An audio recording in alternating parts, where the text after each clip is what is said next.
This, of course, is a festive time in the Bay Area with many community groups celebrating their cultural heritage.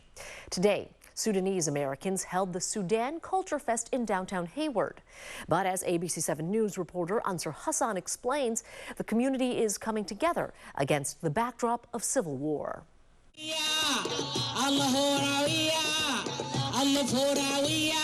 The song called Algoma Lake Yawatan translates from the Arabic to "We stand up for you, O beloved country." It's part invocation for the country of Sudan that is facing civil war. It's one of those patriotic songs that was made back in the 60s during revolutions and things like that. So it's very befitting to the times that we're in. Ali Suleiman is among the hundreds who attended the Sudan Cultural Fest in Hayward, a celebration of her native homeland. Her relatives flew in from other parts of the U.S. just to be here. It's all about family and community, and so food and culture and songs are a huge part of who we are. And so I would love for people to come to these events and know more about Sudan, from Sudanese people, right?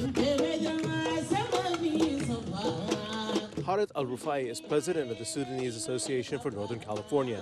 He says there are just a few thousand Sudanese Americans in the Bay Area. The city of Hayward is home to the largest local Sudanese community. He says the goal of these types of events is to raise awareness about their heritage. The Nubian heritage and the Black Pharaohs that are on the northern of Sudan. There are 1,000 plus pyramids in north of Sudan. People mostly hear about the ones in Egypt. But behind the colorful thobes and turbans and joyful songs is the backdrop of Sudan's civil war, now in its second year. According to the United Nations, almost 14,000 people have been killed, close to 9 million people displaced. Water was disconnected from all homes. We didn't have drinking water. Electricity was on and off. Arif Ibrahim was in Sudan when the war started. He escaped through Egypt. There are concerns that Sudan is being neglected due to the wars in Gaza and Ukraine.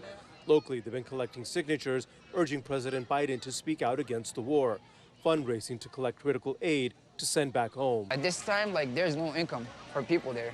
How will they eat, right? But that solves the problem today, but what about tomorrow, right? That's what scares me the most. But like the patriotic songs of the past, many here say they will continue to fight for peace as they've done in the past. In Hayward, Ansar Hassan, ABC7 News.